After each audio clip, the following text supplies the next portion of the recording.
தெரியும். இப்ப இயற்கை மருத்துவத்தை பத்தி சில விஷயங்களை சொல்றதுக்காக நான் வந்திருக்கேன். இப்ப வள்ளலாருடைய நெறியில முதன்மையானது மரணமில்லா பெருவாழ்வு அடைகிறது தான் இல்லையா? அதை அடையணும்னா நமக்கு ஒரு பேசிக்கான ஒரு விஷயம் என்னல்ல, நம்ம உடம்ப நம்ம கல்பமா மாத்துறது. அதுதான் வள்ளலாரையா நிறைய சொல்லியிருக்காங்க. அதே மாதிரி நம்ம உடம்ப எந்த மாதிரி நம்ம பராமரிச்சுக்கலாம், வர்ற சின்ன சின்ன பிரச்சனைகளோட நம்ம எப்படி சரி பண்ணிக்கலாம் அப்படிங்கிறத பத்தி சில விஷயங்களையும், பேசிக்கா நம்ம உடம்ப பத்திய சில விஷயங்களையும் தான் உங்களுக்கு சொல்ல வந்திருக்கேன். ஃபர்ஸ்ட் ஆஃப் ஆல் இயற்கை மருத்துவம்னா என்ன அப்படிங்கிறத பத்தி சொல்லிடலாம். இயற்கைன்னா பேர்ல இருக்கு. இப்ப நேச்சர், இயற்கை. அப்ப உடம்புங்கிறது எதால ஆனது? இயற்கையால ஆனது. இப்ப நமக்கு தெரியும் இயற்கைனா நமக்கு பஞ்சபூதங்கள் இருக்கு அப்படிங்கிறது. சோ பஞ்சபூதங்கள் நிலம், நீர், காற்று இதெல்லாம் உங்களுக்கு தெரிஞ்சதுதான். அதே பஞ்சபூதம் தான் நம்ம உடம்புலயும் இருக்கு.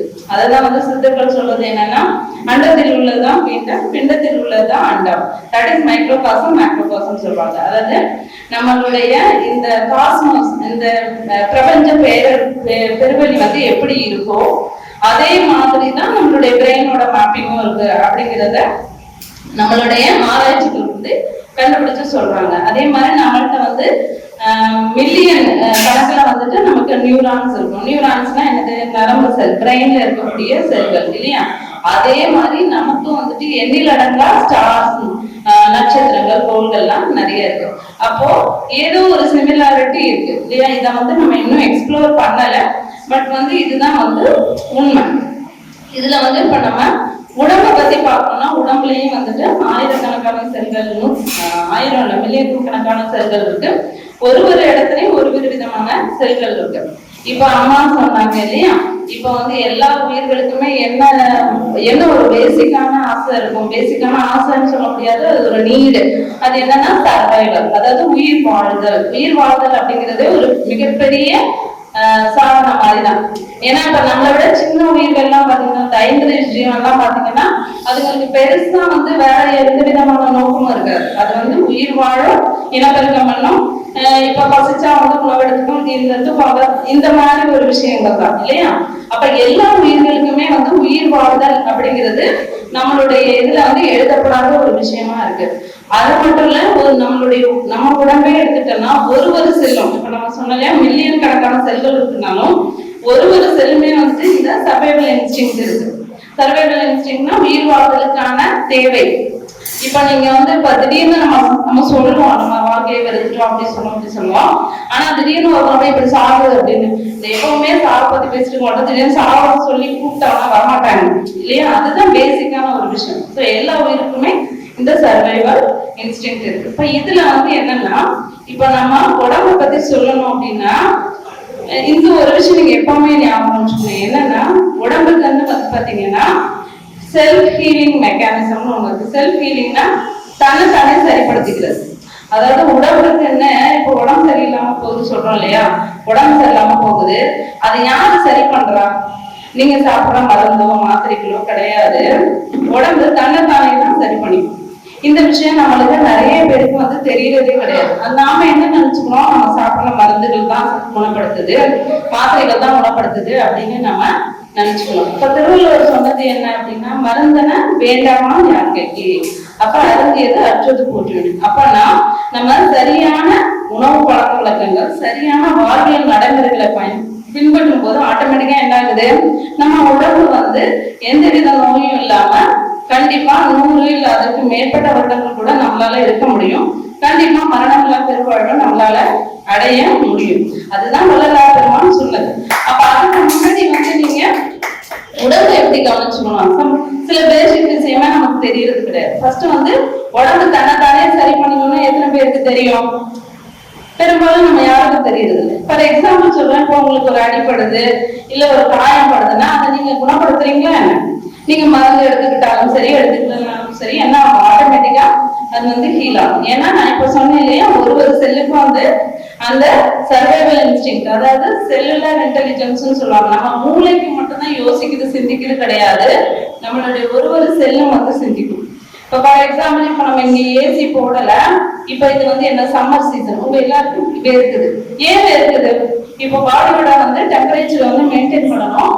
அப்போ வந்து உடம்புல இருக்கக்கூடிய அந்த வெப்பத்தை வந்து கம்மி பண்றதுக்காக என்ன பண்ணுது, ஆட்டோமேட்டிக்கா வேர்வை சுரப்பிகள் வந்துட்டு நமக்கு நம்ம சொல்லிதான் பண்ணுதா, ஐயோ இல்ல சம்பாதி வந்துட்டு இப்போ வேர்வையெல்லாம் அதிகமா வெளியேற்றணும்னு நம்ம சொல்ற மாதிரி இல்ல, நம்ம எந்த வித கட்டளையும் இல்லாம அதுவே தன்னைத்தானே வந்துட்டு என்ன ஆகுது, இந்த சூழ்நிலையை அடாப்ட் பண்ணி ஆட்டோமேட்டிக்கா உடலே வந்து அந்த விஷயத்த செய்யுது.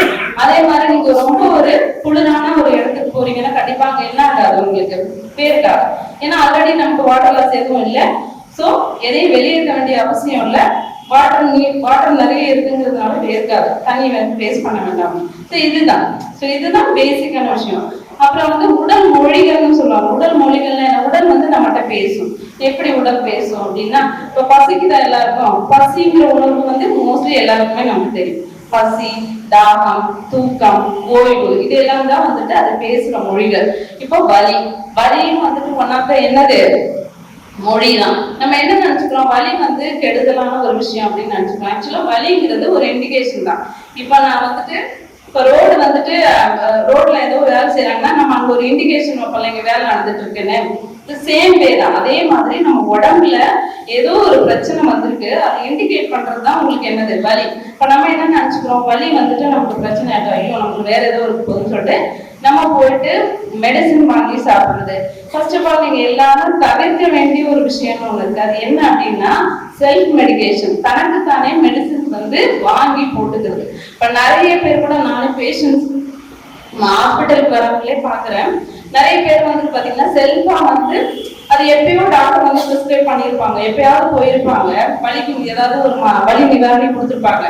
அதே வந்து அவங்க என்ன பண்ணுவாங்கன்னா திரும்ப திரும்ப அதே சேம் பிரச்சனை வரும்போது திரும்ப அதே டோசேஜே வாங்கி போட்டுக்கிட்டே இருப்பாங்க. இது ரொம்ப ரொம்ப தவறான விஷயம். ஏன் அதை பண்ணக்கூடாது அப்படின்னா, உங்களுக்கு வந்து இந்த டோசேஜ் வந்து உங்களுடைய பாடியோட வெயிட் இதை பொறுத்து தான் வந்து கொடுத்துருப்பாங்க. வேற எதுவும் குளமா இருக்கு, அதை வேற எதுவும் பிரச்சனைகள், சுகர், பிபி வேற எதுவும் இருக்கா, அதை பொறுத்து தான் கொடுப்பாங்க. நம்ம வந்து அதெல்லாம் எதுவும் பார்க்காம திரும்ப ஒரே விஷயத்த வாங்கி சாப்பிட்றப்ப என்ன ஆகும், ஃபர்ஸ்ட் நம்ம லிவர், அந்த கல்லீரல்னு சொல்லக்கூட லிவர் வந்துட்டு டேமேஜ் ஆக ஆரம்பிக்கும். அதுக்கப்புறம் நம்மளுடைய கிட்னி, இப்போ கிட்னி வந்துட்டு பாத்தீங்கன்னா அதுவும் வந்துட்டு டேமேஜ் ஆக ஆரம்பிக்கும். எந்த ஒரு மெடிசனுமே நீங்க சொல்றாங்க இல்லையா, அதுக்கு பக்க விளைவே கிடையாது, கண்டிப்பா அதை நம்பாதீங்க. ஏன்னா எஃபெக்ட்னு ஒண்ணு இருந்து என்ன ஆகும், சைட் எஃபெக்ட் ஒண்ணு கண்டிப்பா இருக்கும். ஆனா எப்ப நம்ம மெடிகேஷன் எடுத்துக்கலாம், சரி இப்ப நான் சொல்ற மெடிகேஷன் எடுத்துக்க கூடாதுன்னா அப்ப எதுக்குமே எடுத்துக்கூடாதுன்னா அப்படி இல்லை. இப்ப நீங்க ரெகுலரா சில விஷயங்கள் போட்டுட்டே இருப்பீங்க, டாக்டர் சொல்லி, லைக் இப்ப சுகருக்கு எடுத்துருப்பீங்க, பிபிக்கு எடுத்துருப்பீங்க, அதெல்லாம் வந்து நீங்க ரெகுலரா போட்டுக்கலாம். பட் அது இல்லாம இதை மெயின்டைன் பண்ண முடியுமா, சுகர் பிபினா மெயின்டைன் பண்ணலாம். ஆனா நம்ம செய்ய மாட்டோம்ல. டெய்லி நடக்க சொல்லுவாங்க டாக்டர்ஸ், ஆனா நம்ம நடக்க மாட்டோம். ஒரு சில நாள் நடப்போம், சில நாள் நடக்க மாட்டோம். அதெல்லாம் நம்மளால வரக்கூடிய விஷயங்கள் தான். அப்ப லைஃப் ஸ்டைல கொஞ்சம் நம்மளும் என்ன பண்ணிக்கணும், மாத்திக்கணும். அப்பதான் வந்து இப்ப நீங்க சொன்ன அந்த வள்ளல் பெருமானோட நெறியை வந்து நம்மளால அச்சீவ் பண்ண முடியும். அப்படின்னா ஃபர்ஸ்ட் உடம்பு தான் நம்மளுக்கு கொடுத்துருக்கக்கூடிய ஒரு வெஹிக்கிள் மாதிரி, ஒரு வண்டி மாதிரி. இந்த வண்டியை வந்து நம்ம எந்த அளவுக்கு சீரோட சிறப்போடையும் வந்துட்டு பராமரிக்கிறோமோ அந்த அளவுக்கு நம்மளால ஈஸியா என்ன பண்ண முடியும், அந்த கோலை வந்து அச்சீவ் பண்ண முடியும். அவ்வளவுதானே, ரொம்ப சிம்பிளான ஒரு விஷயம். ஸோ ஃபர்ஸ்ட் வந்து இதுல நான் சொன்னது செல்ஃப் மெடிகேஷன் கண்டிப்பா எடுக்கக்கூடாது. அதுலயும் பெரும்பாலும் வலி நிவாரண மாத்திரைகள் வந்து டாக்டர்ஸோட பிரிஸ்கிரிப்ஷன் இல்லாம தயவு செய்து எடுத்துக்காதீங்க, சரிங்களா? ஸோ வலியை குறைக்க என்னென்ன பண்ணிக்கலாம், இப்ப டிபெண்ட்ஸ். உங்களுக்கு ஃபார் எக்ஸாம்பிள் கைவலி, கால்வலி, ஸோ இந்த மாதிரினா வீட்டுலயே நீங்க சின்ன விஷயங்கள், ஒரு வெந்நீர் ஒத்தடம் கொடுக்கறதோ, இல்லைன்னா அந்த சில எண்ணெய்கள், இப்போ லைக் என்ன சொல்றது, விளக்கெண்ணெய், இல்ல கொஞ்சோண்டு அந்த வேப்பெண்ணெய், இதெல்லாம் கொஞ்சம் லைட்டா சூடு பண்ணிட்டு கொஞ்சம் கற்பூரம், பூங்கற்பூரம் போட்டு சூடு லைட்டா பண்ணிட்டு அதை வந்து அப்ளை பண்ணீங்கனால ஆட்டோமேட்டிக்கா வலி குறையும். ஸோ இதுக்காக நீங்க ரொம்ப பெருசா போட்டு யோசிச்சுட்டு இருக்க வேண்டியது. அதை பண்ணிட்டு ஒரு வெந்நீர் ஒத்தனம் சும்மா கொடுத்தீங்கனாலே ஆட்டோமேட்டிக்கா என்ன ஆயிடும், வலி வந்து குறையும். ஸோ இதெல்லாம் சின்ன விஷயங்கள் நம்ம சிம்பிளா வீட்லயே வந்து பண்ணிக்கலாம். ஸோ ஃபர்ஸ்ட் வந்து இதுல பேசிக்கா சில விஷயங்கள் வந்து நம்ம பண்ணணும். ஃபர்ஸ்ட் வந்து ஒரு பஞ்ச தந்திராஸ் அப்படின்னு ஒரு ப்ரொசீஜர் இருக்கு. பஞ்ச தந்திராஸ்னா என்னது, எல்லாமே நம்ம அந்த 5 பூதம் 5 இதெல்லாம் சொல்றோம் இல்லையா, அதே மாதிரி ஒரு 5 வாழ்வியல் நடைமுறைகள். எதுக்காகனா நம்ம உடலையும் மனதையும் ஆரோக்கியமா வச்சுக்கிறது. இது வந்து இயற்கை மருத்துவத்துல நம்ம இயல்பா பயன்படுத்துறது. ஸோ இதுல 5 முறைகளை மட்டும் நான் தெளிவா உங்களுக்கு சொல்லிடுறேன். இது எவ்வளவு உங்களால ஃபாலோ பண்ண முடியுதோ அந்த அளவுக்கு பண்ணிட்டீங்கன்னா கண்டிப்பா வந்து நோய்கள் வராம வந்து நம்ம தவிர்த்துக்கலாம். ஸோ ஃபர்ஸ்ட் ஒன் வந்துட்டு பாத்தீங்கன்னா ஒரு நாளைக்கு 2 வேளை உணவு. ஸோ இது வந்து பெரும்பாலான இது வந்து சொல்றது நம்ம முன்னோர்கள் எல்லாரும் ஃபாலோ பண்ணது என்ன, ஒரு நாளைக்கு 2 வேளை மட்டும் உணவு எடுத்துக்கிறது. ஏன் 2 வேளைன்னா நம்மளுடைய ஒரு நாளைக்கு தேவையான கேலரிஸ் அப்படின்னு பார்த்தீங்கன்னா ஒரு 2000-2500 போதும் நமக்கு. ஏன்னா நம்ம வந்துட்டு வயல்ல போய் களை பத்துறதோ அதெல்லாம் நம்ம பண்ணல. பெரும்பாலும் இந்தியன்ஸ்னாலே கொஞ்சம் செடன்ட்ரி நம்ம சும்மா மிக சாதாரணமான உட்கார்ந்துட்டு செய்யக்கூடிய வேலைகள் இந்த மாதிரி தான் செய்யணும். கடின உழைக்கிறது பார்த்தீங்கன்னா ரொம்ப கம்மி. ஸோ நமக்கு அந்த ஒரு 2500 கேலரிஸ் வந்து ஒரு 2 வேளை உணவே வந்து போதுமானது. ஸோ 2 வேளைன்னா எந்த டைம்ல எடுத்துக்கலாம்னா மார்னிங், மதியமோ இல்லை ஈவினிங்கோ, அது வந்து டிபெண்ட்ஸ். நைட்டு ஃபுட்டு எடுத்துக்க வேண்டாமா அப்படின்னு பார்த்தீங்கன்னா பெரும்பாலான சமயத்துல தேவையில்லை தான். அது வந்து பார்த்தீங்கன்னா நம்மளுடைய கல்லீரலுக்கு வந்துட்டு தேவையில்லாத ஒரு அழுத்தத்தை கொடுக்கக்கூடிய விஷயம் தான். இல்லை எனக்கு சுகர்லாம் இருக்குன்னு கண்டிப்பாக சாப்பிட்டுக்கோங்க, நைட்டு ஃபுட்டு வந்து சாப்பிட்டுக்கோங்க. ஆனால் எப்போ சாப்பிடணும், 10-12 மணிக்கு சாப்பிடணும்னா கூடாது. நைட்டு ஃபுட்டு வந்து கண்டிப்பாக வந்து என்னன்னா ஒரு 7 மணிக்குள்ள சாப்பிடணும். சுகர் பேஷண்ட்டோ பிபி பேஷண்ட்டோ யார் இருந்தாலும் நைட்டு ஃபுட்டு வந்து கண்டிப்பா ஒரு 7-7:30 சாப்பிட்டுட்டீங்கன்னா என்ன ஆகும்னா ஆட்டோமேட்டிக்கா உங்களுக்கு சாப்பிட்றதுக்கு தூங்குறதுக்கு இடையில இருக்கக்கூடிய கேப் இருக்கு இல்லையா, அது ஒரு 3 hours வந்து மெயின்டைன் ஆகும். ஸோ இதுதான் வந்து ஃபர்ஸ்ட் ரூல். ஸோ 2வது வந்து என்ன பாத்தீங்கன்னா, 2வது வந்து தண்ணி நிறைய குடிக்கிறது. இப்ப சாப்பாடு சாப்பிட்டோம் இல்லையா, இப்ப தண்ணி எவ்வளவு குடிக்கிறது. தண்ணி வந்து பாத்தீங்கன்னா தாகம் எடுக்கும்போது குடிக்கலாம்னு ஒரு சாதம் சொல்றாங்க. பட் வந்து நம்ம உடம்புல ஆராய்ச்சியில சொல்றது என்னன்னா நம்ம உடம்புல 70% தண்ணி தான் இருக்கு. ஓகேவா, ஒரு செல்லுலயும் பாத்தீங்கன்னா 70% வந்து தண்ணி தான் இருக்கும். அப்ப 70% தண்ணியில வந்து நம்ம அதை ரீப்ளேஸ் பண்ணல அப்படின்னா என்ன ஆகும் அப்படின்னா இந்த செல்ஸ் இருக்கு இல்லையா, அது வந்து எங்க பக்கத்துல தண்ணி கிடைக்குதோ அதை வந்து எடுத்துக்கும், அவ்வளவுதான். இப்ப நீங்க தண்ணி ப்ராப்பரா கொடுக்கல அப்படின்னா நம்ம பக்கத்துல இருக்க நீரெல்லாம் வந்து எடுத்துடும். இப்போ பிளட்ல இருந்து எடுக்க ஆரம்பிக்கும், உங்க ஜாயிண்ட் ஸ்பேஸ்ல இருந்து எடுக்க ஆரம்பிக்கும். அதனாலதான் என்ன ஆகும்னா நீண்ட நாள் நிறைய தண்ணி குடிக்காம இருக்கிறவங்களுக்கு என்ன ஆகும்னா முதுகு வலி, இந்த டிஸ்க் கம்ப்ளைண்ட்ஸ் எல்லாம் சீக்கிரம். டிஸ்க் சொல்றாங்கல்ல, எனக்கு டிஸ்க் தள்ளிடுச்சு, டிஸ்க் நான் வந்துருச்சு, அதெல்லாம் சொல்றாங்க. இந்த மாதிரி கம்ப்ளைண்ட்ஸ் எல்லாம் வர ஆரம்பிக்கும். ஏன்னா டிஸ்க்லயும் வந்து பாத்தீங்கன்னா 70% தண்ணீர் தான் இருக்கு. சரிங்களா, அப்ப எவ்வளவு தண்ணி குடிக்கலாம் அப்படின்னு பாத்தீங்கன்னா ஒரு ஆளுக்கு வந்துட்டு 2.5-3 லிட்டர் தண்ணி குடிக்கலாம். ஸோ இது வந்து ஒரு ஏஜ் குரூப்புக்கு வந்து மாறும். பட் ஒரு அடல்ட் ஏஜுக்கு வந்து பாத்தீங்கன்னா கண்டிப்பா 3-3 லிட்டர் தண்ணீர் வந்து குடிக்கலாம். தண்ணீர்னா தண்ணீர் மட்டும் இல்லை, இதுல வந்துட்டு நீங்க குடிக்கக்கூடிய லிக்விட்ஸும் ஆகும். லைக் மோர் குடிக்கிறீங்க, ஜூசஸ் குடிக்கிறீங்க, இது எல்லாமே வந்துட்டு உங்களுக்கு அடங்கும். இப்போ ஜூஸ்ன்னு சொல்லும்போது இப்போ நம்ம வந்துட்டு ஏரேட்டட் ட்ரிங்க்ஸை அவாய்ட் பண்றது நல்லது. ஏரேட்டட் ட்ரிங்க்ஸ்னா என்னது, இப்போ அந்த பெப்சி, கோக் இந்த மாதிரி சில கார்பனேட்டட் வாட்டர்ஸ் இருக்கு, அதெல்லாம் நம்ம தவிர்க்கிறது ரொம்ப நல்லது. ஏன்னா அதுல இருக்கக்கூடிய சர்க்கரையோட அளவு வந்து மிக அதிகம். அது கண்டிப்பா வந்துட்டு நம்மளுடைய சுகர் லெவலை வந்து அதிகப்படுத்தும். அப்ப என்னென்ன குடிக்கலாம் இப்போ இந்த கோடை காலத்துக்கு அப்படின்னு பாத்தீங்கன்னா உங்களுக்கே தெரியும், இளநீர், நொங்கு, தர்பூச்சாறு, அதே மாதிரி வந்துட்டு எல்லாம் நேச்சுரல் ஜூசஸ் வந்து குடிக்கலாம் வித்தவுட் சுகர். அது கூட என்னன்னா சர்க்கரை, அதாவது வெள்ளை சர்க்கரை வந்து ஆட் பண்ணாம குடிக்கலாம். இன்னொன்னு என்னன்னா இயற்கை மருத்துவத்துல என்ன சொல்றாங்க அப்படின்னா வெள்ளை விஷம் அப்படி சொல்லுவாங்க. வெள்ளை விஷம்னா என்னது, பேர் கேட்கவே ஒரு மாதிரி இல்லையா. வெள்ளை விஷம், வெள்ளை விஷம்னா சர்க்கரை ஃபர்ஸ்ட். இப்ப அந்த அஸ்கா சர்க்கரை சொல்லுவாங்க இல்லையா, அது வந்துட்டு கண்டிப்பா வந்துட்டு எடுத்துக்கூடாது அப்படின்னு சொல்லுவாங்க. ஏன் அப்படின்னா அதை ஒயிட் ஆக்குறதுக்காக இதுல நிறைய வந்துட்டு கெமிக்கல்ஸ் ஆட் பண்ணுவாங்க. அது கரும்புல இருந்து எடுக்கக்கூடியதானாலும் அதுல வந்து அதை கெமிக்கல் இதை ஆட் பண்ணும்போதுதான் அது என்ன ஆகும்னா பியூர் ஒயிட் ஆகும். அந்த ப்ளீச்சிங் அந்த மாதிரிலாம் பண்ணாதான் அது ஒயிட் ஆகும். அது ஒண்ணு. அதே மாதிரி நல்லா தீட்டப்பட்ட ரைஸ் இப்ப நம்ம யூஸ் பண்றோம் இல்லையா, அதிகமான சர்க்கரை நோய் வந்ததுக்கு காரணமே இந்த ரைஸ் தான். ஏன்னா நம்மகிட்ட இதுல ஃபைபரே கிடையாது. இப்ப நம்ம சாப்பிடுற அரிசி எப்படி இருக்கு, நம்ம நல்லா ஒல்லியா இருக்கு இல்லையா, அந்த ஒல்லியா இருக்கும்போது என்ன ஆகும், அதுல சுத்தி இருக்கக்கூடிய அந்த ஃபைபர் இல்லை. அதே மாதிரி அதுல தேவையான வைட்டமின் பி காம்ப்ளெக்ஸ், இந்த எல்லாருக்கும் கால் இழுத்துக்கிறது, அது மாதிரி கால் மறந்து போறது, இதெல்லாம் பாத்தீங்கன்னா பெரும்பாலும் எல்லாருக்குமே இருக்கும். அதுக்கு காரணம் என்னன்னா பி காம்ப்ளெக்ஸ் நம்மள்கிட்ட அந்த ரைஸ்ல இல்ல. அந்த காலத்துல வந்து இந்த கைக்குத்தல் அரிசியில வந்து பாத்தீங்கன்னா இந்த பி காம்ப்ளெக்ஸும் இருக்கும், ஃபைபர் நார்சத்து இருக்கும். இந்த நார்சத்து இருக்கிறதுனால என்ன ஆகும், உங்களுக்கு வந்து மோஷன் கிளியரா போகும். இன்னொன்னு வந்துட்டு நார்சத்து இருக்கிறதுனால என்ன ஆகும்னா இதயத்துல இந்த கொழுப்பு போய் படியாது. இப்போ நம்ம வந்துட்டு வீட்டுல பாத்திரமே இருக்கு, ரொம்ப எண்ணெய் பிசுக்கா இருந்ததுன்னா வெறும் கையை வச்சு தேய்ச்சிட்டே இருந்தோம்னா அது கிளீன் ஆகுமா? நம்ம என்ன பண்ணுவோம், அப்போ நம்ம ஸ்க்ரப்பர் ஏதோ ஒன்று யூஸ் பண்ணுவோம் இல்லையா, தேங்காய் நாரோ இல்லை ஏதோ ஒன்று கொஞ்சம் இந்த நார் இருக்கிற மாதிரி யூஸ் பண்ணுவோம். அதே மாதிரிதான் உடம்புலையும். இப்போ உடம்புல வந்து எந்தெந்த அழுக்குகள் இருக்கோ அதெல்லாம் இந்த ஃபைபர் என்ன பண்ணும், அப்சர்வ் பண்ணி வெளியில எடுத்துட்டு வந்துடும். ஸோ டெய்லியுமே நம்ம உணவுல வந்துட்டு ஒரு 200 கிராம் வந்து நம்ம ஃபைபர், சாலபிள் ஃபைபர்னா நம்ம காய்கறி பழங்கள்ல இருக்கக்கூடிய ஃபைபர். ஃபைபர்னா என்ன, நம்ம தேங்காய் நிறைய சாப்பிட முடியாது முடியாது. ஸோ பழங்கள், காய்கறி, கீரைகள்ல இருக்கக்கூடிய ஃபைபர்ஸ் வந்து நம்ம எடுத்துக்கணும். அதே மாதிரி கீரைகளை வந்து இரவு நேரத்துல எடுத்துக்கூடாது. இரவு நேரம் உணவு சொன்னோம் இல்லையா, ஆல்ரெடி 2 வேளை எடுத்துக்கணும். அதே இரவு நேரம் உணவு வந்துட்டு பாத்தீங்கன்னா எடுத்துக்கிறவங்க வந்து இலகுவா எடுக்கிற மாதிரி இருந்தா நல்லது. இலகுவான என்ன எடுத்துக்கலாம், ஏதாவது ஆவில வேக வச்ச மாதிரி. ஆவில வேக வைக்கிறதுனா எதை வேக வைக்கிறது, இட்லி, இடியாப்பம் இந்த மாதிரி தான். நைட்ல போய் சிக்கன் பிரியாணியோ இல்லை மட்டன் பிரியாணியோ சாப்பிடும்போது கண்டிப்பா அவங்களுக்கு தொந்தரவுகள் வரும். சரிங்களா?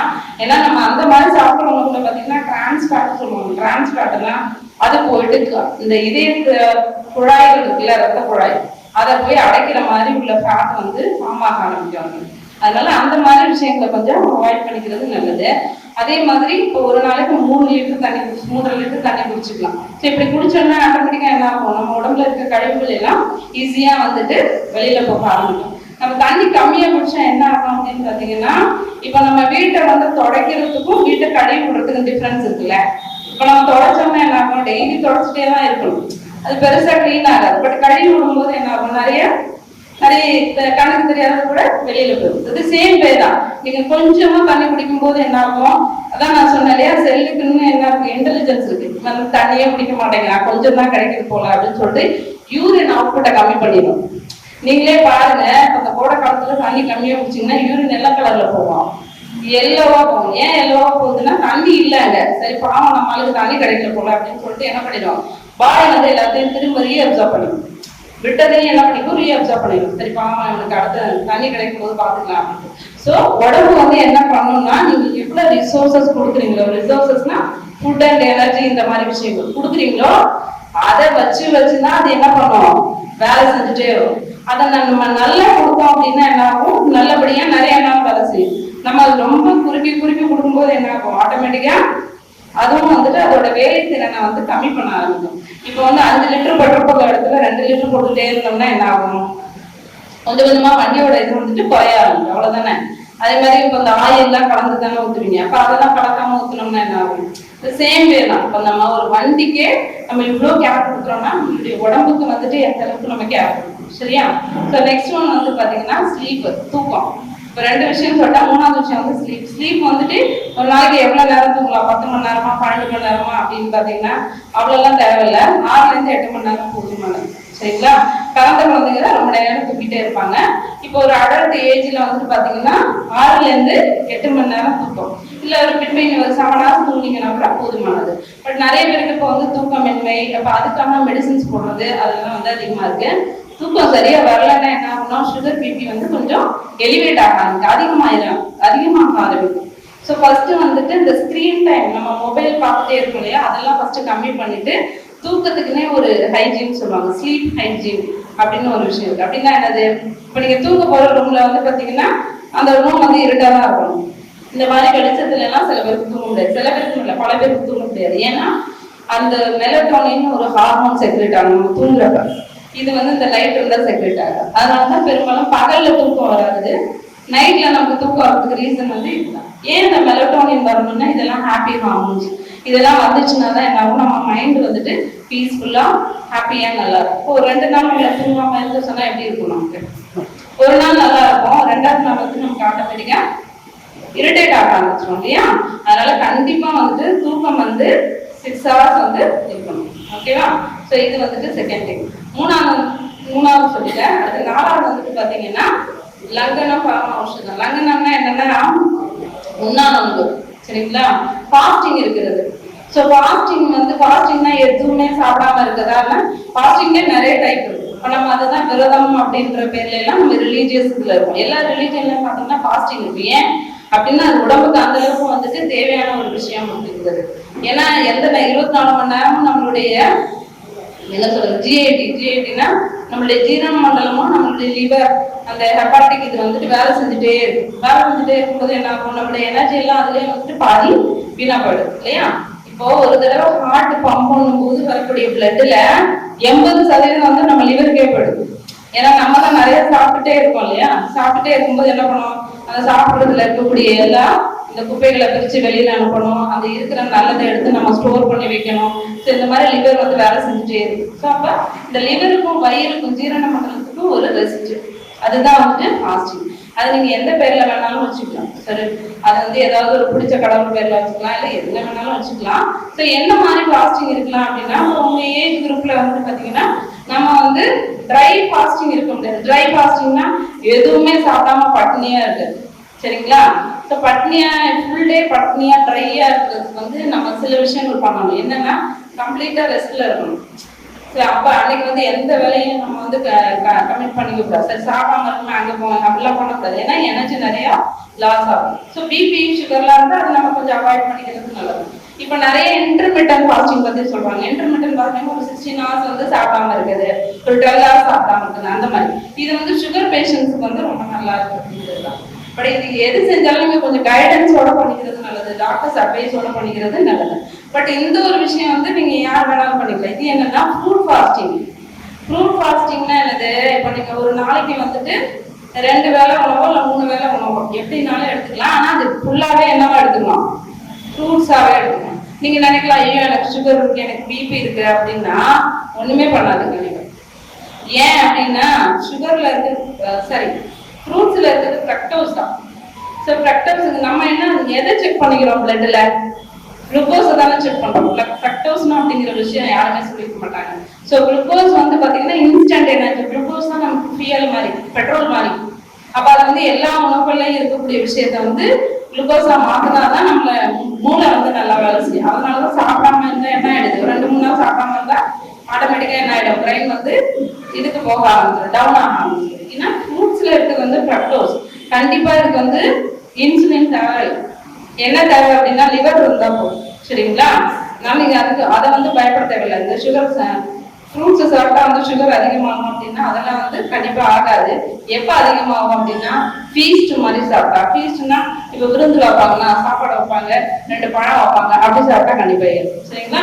வெறுமனே ஃப்ரூட்ஸ் மட்டும் சாப்பிட்டோம்னா ஏறாது, சரிங்களா? இது வந்து ஒரு விஷயம். ஸோ உண்ணான உணவு இது ஃப்ரூட் ஃபாஸ்டிங் ஒண்ணு. இல்லைன்னா வாட்டர் ஃபாஸ்டிங். வாட்டர் ஃபாஸ்டிங் வந்து எல்லாராலையும் எடுக்க முடியாது. கொஞ்சம் யங் ஏஜா இருக்காங்க, இந்த ரெஸ்ட்ல இருக்காங்கன்னா அவங்க எடுத்துக்கலாம், 1 day மட்டும் எடுத்துக்கலாம். ஆனா அந்த ஃபாஸ்டிங் எடுக்கிறதுக்கு முன்னாடி வந்துட்டு எனிமா அந்த மாதிரி விஷயங்கள்லாம் எடுக்கணும். எனிமானா இந்த மலைக்குடலை கிளீன் பண்ணக்கூடிய ஒரு விஷயம். மலைக்குடல்ல என்ன பண்ணுவாங்கன்னா ஆசன வாய் வழியா தண்ணியை செலுத்திட்டு அதுல இருக்கக்கூடிய அந்த மலத்தை எல்லாம் வந்து வெளியேற்றுது. ஸோ இது வந்து பண்டைய காலத்துல பண்ண முறைதான். இப்ப அதுக்குன்னு சில எனிமா கேன்ஸ் மாதிரி எல்லாம் வந்திருக்கு, அதை வச்சு நம்ம பண்ணிக்கலாம். இன்னொன்னு வந்து தியானம். இந்த 5ஆவதான விஷயம் என்னன்னா தியானம். தியானம் இல்ல மெடிடேஷன் இல்ல பிரேயரு என்ன வேணாலும் நீங்க சொல்லிக்கலாம். ஸோ நீங்க வந்து இப்ப அந்த சன்மார்க்க நெறியில இருக்கவங்க எல்லாருமே என்னது என்ன உங்களுக்கு பிடிக்குதோ அந்த விஷயத்த நினைச்சு ஒரு 20 நிமிஷமோ இல்ல ஒரு 15 நிமிஷமோ உங்களை நீங்களே பார்க்கக்கூடிய நிகழ்வு தான் தியானம், இல்லையா? இப்போ தியானம் வந்து நிறைய வகைப்படும். தியானம்ங்கிறதுல வந்து இப்போ உங்களுக்கு எல்லாமே தெரிஞ்சிருக்கும். ஆல்மோஸ்ட் நீங்க வந்து வள்ளலார் ஐயாவோட வழியில இருக்கிறதுனால ஆல்மோஸ்ட் வந்து உங்களை பற்றிய புரிதல் தெரிதெல்லாம் நிறைய தெரிஞ்சிருக்கும். அது மாதிரி ரெகுலராகவே ஒரு 20 minutes இருக்கும்போது ஆட்டோமேட்டிக்கா என்ன ஆகும், பிரெயின் வந்துட்டு காமா பீஸ்ஃபுல்லா இருக்கும், அவ்வளவுதான். ஸோ இதுக்கு மேல இந்த மாதிரி காமா இருக்க பிரெயின் எங்க இருக்குது, வியாதிகள் வரும், சரிதானா? ஸோ இதுதான் வந்து பஞ்ச தந்திராஸ் அப்படின்னு சொல்லக்கூடிய விஷயம். மறுபடியும் சொல்ல பஞ்சதந்திரங்கள்ல ஒண்ணு இல்லை, ரொம்ப பெரிய விஷயம்லாம் ஒண்ணு இல்லை. 2 வேளை உணவு சொல்லுவாங்க. அடுத்தது 3.5 லிட்டர் 3ல இருந்து 3.5 லிட்டர் வந்து தண்ணீர் குடிக்கிறது. அதுக்கடுத்தது வந்து பாத்தீங்கன்னா வாரம் 1 நாள் வந்து உண்ணாமல் இருக்கிறது. ஒருவேளை வந்துட்டு ஒரு 20 நிமிஷம் வந்துட்டு என்னது இது அது என்ன பிரேயரோட இது பண்ணிக்கிறது. அதே மாதிரி எக்ஸசைஸ்னா இப்ப என்னது, நம்ம ரொம்ப ஸ்ட்ரென்வஸா பண்ணணும் அப்படின்னா இல்ல, ஒரு வாக்கிங் கூட ஒரு எக்ஸசைஸ் தான். உங்களுக்கு என்ன விஷயம் பிடிக்குதோ அது. சில பேருக்கு வந்து டான்ஸ் ஆடுறது பிடிக்கும், சில பேருக்கு வந்துட்டு நடக்கிறது பிடிக்கும். ஸோ ஏதோ ஒண்ணு உடல் உழைப்புக்காக ஏதோ ஒரு விஷயம் ஒரு 20 நிமிஷம் பண்றதுதான். ஸோ இது மாதிரி பண்ணிக்கலாம். அடுத்தது இயற்கை மருத்துவத்துல வந்து பேசிக்கா உடம்புல வந்து நோய் வர்றதுக்கான ஒரு காரணம் சொல்லுவாங்க. நோய் வர்றதுக்கு என்ன காரணம் அப்படின்னு பாத்தீங்கன்னா ஃபர்ஸ்ட் வந்துட்டு அக்யூமுலேஷன் ஆஃப் வேஸ்ட் அப்படின்னு சொல்லுவாங்க. அக்யூமுலேஷன் ஆஃப் வேஸ்ட்னா ஒரு வீடு இருக்குன்னா அந்த வீட்டை ஒரு 4 நாளா சுத்தமே பண்ணல அப்படின்னா என்ன ஆகும், ஆட்டோமேட்டிக்கா அந்த வீட்டுல இருந்து எல்லா கொசுக்களும் ஈக்கள் எல்லாமே வந்துடும். அதே மாதிரி இயற்கை மருத்துவம் சொல்றது என்ன, இயற்கை மருத்துவம் பொதுவாகவே ஜெட்டலா நம்ம எங்க வந்துட்டு வியாதிகள் உருவாக்குனா எங்க வந்துட்டு சாக்கடை குப்பை இருக்கும், அங்கதான் வியாதி இருக்கும். அவ்வளவுதான் தானே. இப்ப நம்ம உடம்ப வந்துட்டு கோயில் மாதிரி வச்சுக்கணும்னா வள்ளலார் பெருமான்னு சொல்லியிருக்காரு. இந்த உடம்ப வந்துட்டு நம்ம குப்பை மாதிரி வச்சிருந்தோம்னா கண்டிப்பா என்ன வரும்? வியாதிகள் வரதான் செய்யும். அப்ப ரெகுலரா வந்துட்டு இப்போ நம்மளுடைய ரெகுலரா மோஷன் போறது, யூரின் போறது, இதெல்லாம் வந்துட்டு நம்ம எதையுமே வந்துட்டு சப்ரஸ் பண்ணாம ரெகுலரா அது போயிட்டே இருந்ததுன்னா பிரச்சனை இல்லை. இப்போ நிறைய பேருக்கு இப்போ மலச்சிக்கல் பிரச்சனை இருக்கு, இல்லை எனக்கு இது சரியாகல அப்படின்னு சொன்னீங்கன்னா நீங்க வந்து சிம்பிளான ஒரு விஷயம் வந்து பாத்தீங்கன்னா கடுக்காய் வந்து பாத்தீங்கன்னா எல்லா கடையிலையுமே பெரும்பாலும் நாட்டு மருந்து கடையில கிடைக்கும். இன்கேஸ் உங்களுக்கு ஒரு நாள் வந்துட்டு ரெகுலரா போகல அப்படின்னு வச்சிங்கன்னா கடுக்காய் இரவுல வந்துட்டு ஒரு 1/2 டீஸ்பூன் இல்லை ஒரு 1 டீஸ்பூன் போட்டுட்டு ஒரு டம்ளர் தண்ணியில கலந்து குடிச்சிங்கன்னா கண்டிப்பா வந்துட்டு அடுத்த நாள் வந்து உங்களுக்கு மோஷன் வந்து ஃப்ரீ ஆகும். இதனால எதுவும் சைடு எஃபெக்ட் கண்டிப்பா அதெல்லாம் எதுவும் வராது. ஏன்னா கடுக்காய்ங்கிறது என்னது? ஒரு பேசிக்கா நம்மள்கிட்ட இருக்கக்கூடிய ஒரு மூலிகை தான். அதனால எந்த பிரச்சனையும் வராது. ஒண்ணு கடுக்காய் பொடியா யூஸ் பண்ணிக்கலாம், இல்லைன்னா கடுக்காய் அந்த காயா இருக்குன்னா அதுல இருக்க அந்த விலையை எடுத்துட்டு அந்த தோலை மட்டும் போட்டு தான் என்ன பண்ணணும், தண்ணியில போட்டு காய்ச்சிட்டு அந்த தண்ணி கூட குடிச்சிக்கலாம். ஸோ இதெல்லாம் வந்து நம்ம முன்னாடி பண்டைய தமிழ் பாரம்பரியத்தில் உள்ளது. காலையில இஞ்சி கடமைகள் இது மாலை கண்டார். ஏன் இது அப்படின்னு பாத்தீங்கன்னா நம்ம உடம்புல 3 தோஷம் சொல்லுவாங்க, வாத பித்த கஃபம் சொல்லுவாங்கல்ல. நம்ம எல்லாருமே வந்து அந்த ஒரு 3 இதுலதான் இருக்கும். ஒண்ணு ஏதாவது அதிகமா இருக்கும், இல்லாட்டி ஏதாவது குறைவா இருக்கும், அவ்வளவுதான். ஸோ இதை வச்சுதான் வந்துட்டு நம்ம முன்னோர்கள் எப்படி வகைப்படுத்திருக்காங்கன்னா இவங்கெல்லாம் வாதாடாமட்டு, இவங்கெல்லாம் பித்தாடாமட்டு, இவனுக்கு இந்த பிரச்சனை வரும், இவன் இப்படிதான் இருப்பான். ஃபார் எக்ஸாம்பிள் ஒரு கஃபா மனுஷன்னா அவன் வந்து எப்படி இருப்பான்னா இப்படிதான் இருப்பான், அவன் உருவம் அப்படிதான் இருக்கும், அவன் உருவம் உருண்டையா இருக்கும், அவன் கண்ணு பெருசா இருக்கும், என்ன பார்த்தீங்கன்னா கொஞ்சம் அப்படிதான் இது மாதிரி சில நிறைய. அப்ப அவங்களுக்கு இந்த மாதிரி வியாதிகள் தான் வரணும்னா அது உண்மைதான், அப்படிதான் வரும். ஸோ இந்த 3 விஷயத்தையும் வந்து பேலன்ஸ் பண்றதுக்கு தான் இந்த மாதிரி நோய் வகைகள். இப்ப இஞ்சி வந்து இன்னொரு அற்புதமான விஷயம். எதுக்கு அப்படின்னு பாத்தீங்கன்னா இந்த ரத்த குழாய்கள் இருக்கு இல்லையா, அப்புறம் நமக்கு பிபி இருக்கு, ஆல்ரெடி வந்துட்டு எனக்கு வந்து ஹார்ட்ல வந்து பைபாஸ் பண்ணியிருக்காங்க, இந்த மாதிரி விஷயங்கள் இருக்கு. அவங்களுக்கு என்ன பண்ணிக்கலாம்னா ஒரு சின்னதா இஞ்சி தேனூரல் கூட பண்ணிக்கலாம். இஞ்சி தேனூரல்னா ஒன்றும் பெரிய விஷயம்லாம் ஒன்றும் இல்லை. இஞ்சியை வாங்குறோம், நல்லா தோல் சீவிட்டு சின்னதா பொடியா நறுக்கிக்கணும். பொடியா நறுக்கிட்டு அது கொஞ்சம் ட்ரை பண்ணணும், தண்ணியோட இருக்கக்கூடாது. ட்ரை பண்ணிட்டு நல்லா சுத்தமான மலை தேனோ இல்லை ஏதோ ஒன்று நல்ல சுத்தமான தேனா இருக்கணும். அதை வாங்கிட்டு அதுக்குள்ள போட்டு டிப் பண்ணி வச்சுட்டீங்கன்னா அது நல்லா ஊறி அதோட எசன்ஸ் இறங்கினா அதுதான் இஞ்சி தேனூரல். இது எதுக்கு சாப்பிடணும் அப்படின்னு பாத்தீங்கன்னா இது சாப்பிடும்போது ஆட்டோமேட்டிக்கா என்ன ஆகும், அந்த ரத்த குழாய்கள் எல்லாம் வந்துட்டு நல்லா கிளீன் ஆக ஆரம்பிக்கும். சரிங்களா. எதெல்லாம் ஒரு எரிப்பை கொடுக்கக்கூடியதோ அதெல்லாம் வந்துட்டு உடம்போட அந்த ரத்த குழாய்களை வந்துட்டு இது பண்ணும், நல்லாவே வந்து ஸ்ட்ரெங்தன் பண்ணும். ஃபார் எக்ஸாம்பிளுக்கு பூண்டு, வெங்காயம், இந்த சின்ன வெங்காயம்லாம் இருக்குல்ல, சின்ன வெங்காயம்லாம் எரிப்பா இருக்கு இல்லையா, சல்பர் இருக்கிறதுனால எரிப்பா இருக்கும். இப்போ அதை சாப்பிடும்போது என்ன ஆகும் அப்படின்னு பாத்தீங்கன்னா இன்னும் ரத்த குழாய்கள்ல இருக்கக்கூடிய உள்ள இருக்கக்கூடிய அழுக்குகள் எல்லாம், அழுக்குன்னா என்ன சொல்றோம்னா அந்த எண்ணெய் தான், அந்த நம்ம சாப்பிடக்கூடிய கொழுப்பு தான், அதெல்லாம் வந்துட்டு வெளில போக ஆரம்பிக்கும். இன்னொரு விஷயம் என்னன்னா நிறைய பேர் வந்துட்டு குண்டா இருக்கவங்களுக்கு தான் ஹார்ட் அட்டாக், அப்படிலாம் கிடையவே கிடையாது. ரொம்ப ஒல்லியா இருந்தாலும் வரும். ஏன் வருது அப்படின்னா நம்ம சாப்பிடக்கூடிய உணவோட தரம் அப்படி இருக்கு. சரிங்களா. அதை வந்து நம்ம கரெக்டா பார்த்து நம்ம சாப்பிடணும். அதே மாதிரி வந்துட்டு நம்ம நினைச்சுக்கிறது என்ன, வெறும் இந்த எண்ணெய், நான் வந்து எண்ணெய் பதார்த்தம்லாம் சாப்பிட மாட்டேன், நான் பூரி சாப்பிட மாட்டேன், போண்டா சாப்பிட அப்படியெல்லாம் சொன்னாலும் ஆனா அவங்களுக்கும் பாத்தீங்கன்னா ஹார்ட் அட்டாக் வந்துருக்கும். ஏன் அப்படின்னு கேட்டோம்னா அது சாப்பிட்டா மட்டும் வராது, நிறைய சோறு இந்த கார்போஹைட்ரேட் வந்து நிறைய எடுத்துக்கிட்டாலும் என்ன பண்ணணும்னா நம்ம லிவர் என்ன நினைச்சுக்கணும்னா சரி நாளைக்கு உங்களுக்கு சோறு கிடைக்குதோ இல்லையோன்னு சொல்லிட்டு அதை வாங்கி என்ன பண்ணிக்குவோம், கிளைக்கோஜனா மாற்றி உள்ள வச்சுக்குவோம், ஸ்டோர் பண்ணி வச்சோம். அப்ப என்ன ஆகும்னா அதுவும் வந்துட்டு ஃபேட்டா தான் கன்வெர்ட் ஆகும். நிறைய நம்ம கார்போஹைட்ரேட் எடுத்துக்கும் போது என்ன ஆகும், அதுவும் வந்து இட் கன்வெர்ட்ஸ் இன்டு ஃபேட் தான். சரியா. அப்போ இதெல்லாம் வந்துட்டு நம்ம சரிவர இது பண்ணணும் அப்படின்னா சின்ன சின்ன வழிமுறைகளை ஃபாலோ பண்ண ஆரம்பிச்சீங்கன்னா ஆட்டோமேட்டிக்கா என்ன ஆயிடும் உங்களுக்கே வந்து தெரியும். ஃபர்ஸ்ட் நம்ம செய்ய வேண்டிய விஷயம் நம்ம உடலை கவனிக்கணும். அதுதானே பெருமானையாவும் அதை தான் சொல்றாரு. ஃபர்ஸ்ட் சிச்சவை இப்ப சொன்னாங்களா மேடம் சொன்னாங்க இல்லையா, இப்போ ஒன்ன நீ கவனி. ஃபர்ஸ்ட் நீ வெளியிலேயே பார்த்துட்டு இருக்கும்போது என்ன ஆகாது, நம்ம செல்ஸ் என்ன சொல்லுதுன்னு நமக்கு கேட்காது, நம்ம மைண்ட் என்ன சொல்லுதுன்னு நமக்கு கேட்காது. அதனால ஃபர்ஸ்ட் நம்மளை வந்து நம்ம கவனிக்க முடியும்.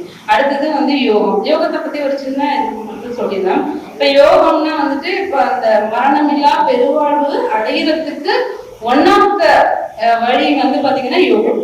சரிங்களா. யோகம்ல நிறைய வகைகள் இருக்கு. இதுல வந்து நம்ம சொல்றது அஷ்டாங்க யோகம் அந்த மாதிரி விஷயங்கள். அஷ்டாங்கம்னா 8 வழிமுறைகள் இருக்கு. என்னென்னத்தை விட்டுட்டு வரணும், அந்த காம குரோத லோகம் இதெல்லாம் சொல்றாங்க இல்லையா. ஃபர்ஸ்ட் வந்துட்டு உடல்ல இருக்கக்கூடிய பிரச்சனைகளை எல்லாம் விடணும், அதுக்கப்புறம் மனசுல இருக்கக்கூடிய பிரச்சனைகளை எல்லாம் விடணும், அதுக்கப்புறம் வந்துட்டு மூச்சை கவனிக்கணும். ஸோ மூச்சுங்கிறது யோகத்துல வந்து ஒரு மிக முக்கியமான ஒன்று. ஏன் மூச்சு அப்படின்னு பார்த்தீங்கன்னா மூச்சை பொறுத்து தான் நம்மளுடைய லைஃபே இருக்கு. ஏன்னா மூச்சுங்கிறது நம்மளுடைய பேட்டரி மாதிரி. இந்த பேட்டரி எவ்வளவு நாள் இருக்கோ அந்த அளவுக்கு வந்து நம்மளுடைய லைஃப் உயிர் இருக்கும், அவ்வளவுதான். ஸோ மூச்சும் உயிரும் ஒண்ணுதான். சரிங்களா? ஏன் அப்படின்னு சொல்றேன் அப்படின்னா இந்த மூச்சு வந்து எந்த உயிரினத்துக்கு வந்துட்டு ஃபாஸ்டா இருக்கோ, எந்த உயிரினம் அது ஃபாஸ்டா செலவு பண்ணுதோ அது சீக்கிரம் இறந்து போயிடும். ஃபார் எக்ஸாம்பிள் நாயெல்லாம் பார்த்தீங்கன்னா ஃபாஸ்டா மூச்சு எடுக்கும், அது சீக்கிரமே இறந்து போயிடும்.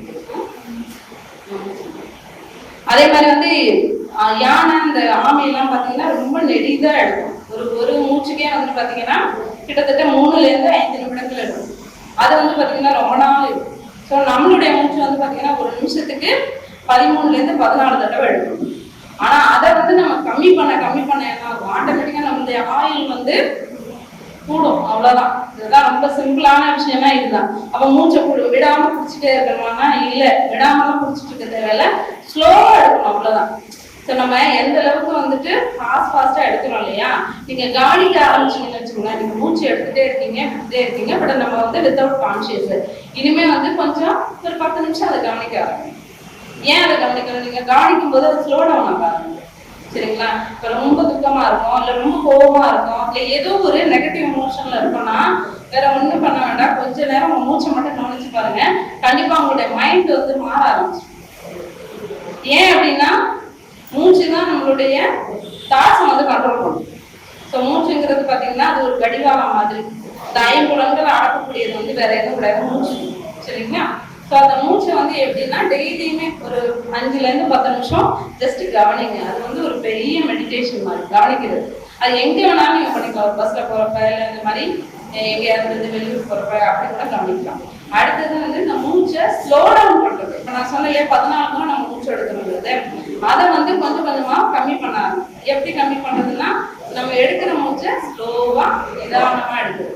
அதே மாதிரி இன்னொரு விஷயம் என்னன்னா நம்ம எடுக்கிற மூச்சை விட வெளியில விடுறது அதிகமா இருக்கும். ஏன் அதிகமா இருக்கும் அப்படின்னா ஒரு இடம் எம்டியா இருந்தா தான் அந்த இடத்துக்குள்ள வேற ஏதாவது பொருளை வைக்க முடியும் இல்லையா. ஆல்ரெடி வந்து லங்ஸ் வந்து பாத்தீங்கன்னா நிறைய வேஸ்ட் ஸ்பேஸ் இருக்கும். என்ன வேஸ்ட் ஸ்பேஸ்னா அங்க வந்துட்டு காத்தே வந்து எக்ஸ்சேஞ்ச் ஆகாது, அதெல்லாம் டெட் ஸ்பேஸ்ன்னு சொல்லிடுறாங்க. இப்போ எங்கெல்லாம் அந்த ஆக்சிஜன் உள்ள போகலையே அதெல்லாம் டெட் ஸ்பேஸ் சொல்றாங்க. இப்போ அந்த கிடைக்கிற கொஞ்சம் ஆக்சிஜனை தான் அது எல்லா இடத்துக்கும் சப்ளை பண்ணுது. அப்போ நம்ம மூச்சு பயிற்சி பண்ண ஆரம்பிச்சோம்னா கண்டிப்பா உங்களுக்கு இருக்கக்கூடிய விஷயங்கள் எல்லாம், உங்களுக்கு உடல் சார்ந்த பிரச்சனைகள் இருக்கலாம், மனம் சார்ந்த பிரச்சனைகள் இருக்கலாம், என்ன ஆகும் எல்லாமே வந்து படிப்படியா குறைய ஆரம்பிக்கும். சரிங்களா? ஸோ இதுதான் வந்து மெயினா. ஸோ இதுல வந்து இன்னும் ஒரு விஷயம் என்னன்னா எப்படி கரெக்டான ப்ரீதிங், இதை மட்டும் நான் சொல்லிடுறேன். கரெக்டான ப்ரீதிங்னா இப்போ நம்ம மூச்சு உள்ள எடுக்கும்போது வயிறு என்ன ஆகும், வெளில வரணுமா உள்ள போகணுமா? வெரி குட், வெளியில வரணும், அதான் நல்லது. சரிங்களா? ஸோ இனிமே வந்து அதை கொஞ்சம் கவனிச்சு பாருங்க. மூச்சு உள்ள எடுக்கும்போது வயிறு வெளியில தான் வரணும். இப்போ நிறைய பேர் பண்ணுவாங்க அப்படி எடுப்பாங்க, அது வந்து தவறு. மூச்சு உள்ள எடுக்கும்போது என்ன ஆகணும், வயிறு வெளியில வரணும், ஒரு பலூன் மாதிரி. ஸோ காத்து உள்ள போகும்போது பலூன் வெளில வருதா, மூச்சு உள்ள எடுக்கும் போது வயிறு வெளில வரணும், வெளியில விடும்போது வயிறு உள்ள போகணும், அவ்வளவுதான். ஸோ இது பண்ணாலே என்னது, இது பண்ணாலே பாதி பிரச்சனை சரியாயிடும். சரிங்களா? ஸோ அடுத்தது வந்து பார்த்தீங்கன்னா மூச்சை பத்தி சொல்லியாச்சு. இதுல மெயினா வந்து முதிரைகள், சில முதிரைகள்னா என்னது, இப்ப கை விரல்கள்ல இருக்கக்கூடிய ஒரு வித்தை அப்படின்னு சொல்லலாம். இப்போ இதுல ஒரு சின்ன 2-3 முதிரை மட்டும் நான் உங்களுக்கு சொல்லி முடிச்சுக்கிறேன். இதுல ஃபர்ஸ்ட் ஒன்று வந்துட்டு பாத்தீங்கன்னா ஞான முதிரை, இல்ல சின் முதிரை. இதெல்லாம் எதுக்கு அப்படின்னு பாத்தீங்கன்னா ஒரு மெடிடேட் பண்ண போறீங்க, இல்ல ரொம்ப கிளம்சியா இருக்கு, மைண்ட் ரொம்ப குழப்பத்துல இருக்கீங்க அப்படின்னா அப்ப என்ன பண்ணிக்கலாம் அப்படின்னா ஒரு சின்னதா ஒரு சின் முதிரை வச்சுக்கலாம். சரிங்களா? சும்மா ஒண்ணு இல்லை, சின் முதிரை என்னது, உங்களுடைய பெருவிரலையும் உங்களுடைய ஆள்காட்டி விரலையும் சேர்த்து வச்சோம்னா அதுதான் வந்துட்டு சின் முதிரை. இப்படி திரட்டி வச்சா ஞான முதிரை. ஸோ இது மாதிரி தான். சரிங்களா? ஸோ இது வந்து ஏன் பண்ணணும் அப்படின்னு பார்த்தீங்கன்னா டெய்லியுமே ஒரு 15 மினிட்ஸ் பண்ணலாம். 15 மினிட்ஸ் பண்ணோம்னா கண்டிப்பாக இதோட எஃபெக்ட் வந்து ரொம்ப நல்லா இருக்கும். எல்லா முதிரையும் பண்ணணும் அவசியம் இல்லை, சின்ன சின்ன முதிரைகள் பண்ணிக்கலாம். ஸோ இப்படி பண்ணுறது அஞ்சலி முதிரை. இந்த மாதிரி வணங்குறோம் இல்லையா, இது வந்து அஞ்சலி முதிரை. ஏன்னா கையில தான் வந்து பார்த்தீங்கன்னா நமக்கு ஹேண்ட் சக்கரா சொல்லுவாங்க. நம்ம உடம்புல வந்து ஸ்பைனல் கார்டில் எப்படி ஒரு 7 சக்கராஸ் இருக்கோ அதே மாதிரி கைகளை குட்டி குட்டி மைனர் சக்கராஸ் இருக்கும். ஸோ இதெல்லாம் நம்ம செய்யும் போது அந்த எலக்ட்ரோ மேக்னெட்டிக் கண்டக்ஷன் வந்து கொஞ்சம் ஃபாஸ்டாக நடக்கும். சரிங்களா? ஸோ இது வந்து ஒன்று. அதே மாதிரி அதுக்கடுத்தது வந்து பார்த்தீங்கன்னா உணவு முறை இது எல்லாமே நான் வந்து ஓரளவுக்கு சொல்லிட்டேன். நான் சொன்னதுல உங்களுக்கு ஏதாவது டவுட்ஸ் இருக்கு, இல்லை ஏதாவது ஒரு கிளாரிட்டி வேணும் அப்படின்னு நினச்சிங்கன்னா கொஷின் ஏதாவது கேளுங்க. இல்லைன்னா நான் இதோட என்னுடைய இதை முடிச்சுக்கிறேன்.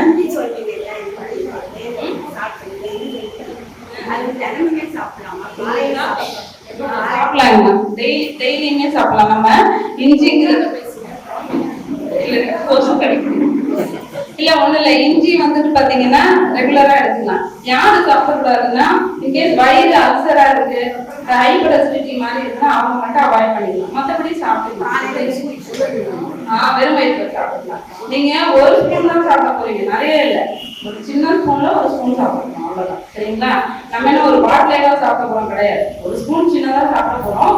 இந்த இஞ்சி சாப்பிடும்போது உங்களுக்கு ஆட்டோமேட்டிக்கா அந்த டைஜஷன் இஷ்யூஸ் ஏதாவது இருந்தா குறையும், ஜாயிண்ட் பெயின்ஸ் வந்து குறையும். ஏன்னா இஞ்சியில வந்து பாத்தீங்கன்னா இந்த இன்ஃப்ளமேஷன் குறையும், அதாவது நமக்கு வலிகளை ஏற்படுத்தக்கூடிய பொருட்களை குறைக்கக்கூடிய தன்மை வந்து இஞ்சில இருக்கு. இஞ்சி, புதினா இதெல்லாம் இருக்கு இல்லையா, அதுல வந்துட்டு பாத்தீங்கன்னா இந்த வலிகளை குறைக்கக்கூடிய விஷயங்கள் வந்து நிறைய. சரிங்களா? ஸோ வாய்ப்பளித்தமைக்கு ரொம்ப நன்றி.